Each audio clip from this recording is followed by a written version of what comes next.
We are not our thoughts. We are not our experiences.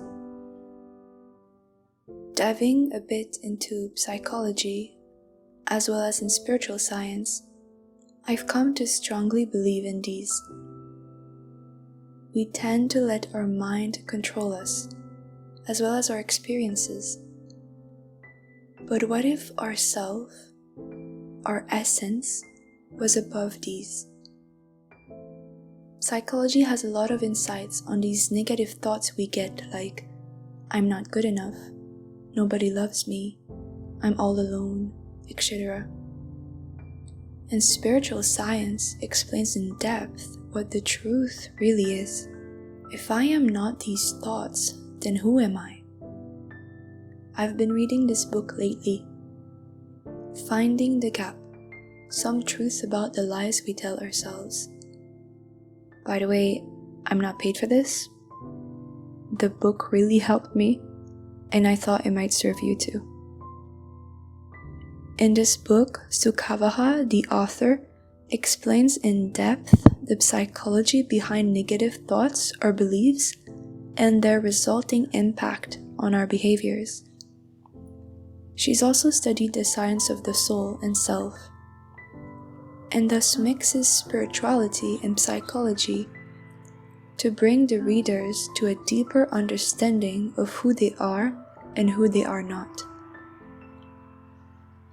In brief, she explains how, as children, we develop these personas, which are meant to help us get a sense of identity and protect us from painful situations we are still too immature to face as children.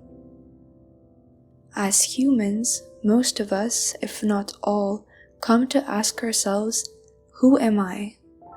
What is my purpose? Why am I living for? These are questions spiritual science can answer, but as children, our mind not being very developed yet, we create our sense of identity through the experiences we go through. Thus, if I come to experience neglect, rejection, lack of understanding, lack of freedom, or other uncomfortable feelings as a child, I might come to believe such things as, I don't deserve love, or nobody gets me, or I cannot express myself without fear, or other things. If we accept the conclusions of spiritual science as explained in the Bhagavad Gita as it is, then we understand that these negative thoughts and beliefs are not true. We are said to be souls, not our mind, not our experiences. And the soul is said to be a part and parcel of the Supreme, thus whole and complete in itself. In this way, the soul is naturally full of love and bliss, is never alone, and is never lacking. Sukhavah explains much better and in much more details in the book. I'll leave the link to the book in the description for you to take a look. Another interesting point Sukhavah dives into is our protective mechanisms.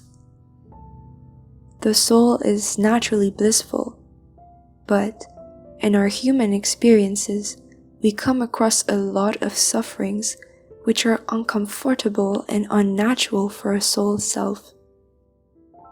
In this way, Sukhavah explains how our brain develops protective mechanisms which are meant to quickly relieve us from our painful beliefs.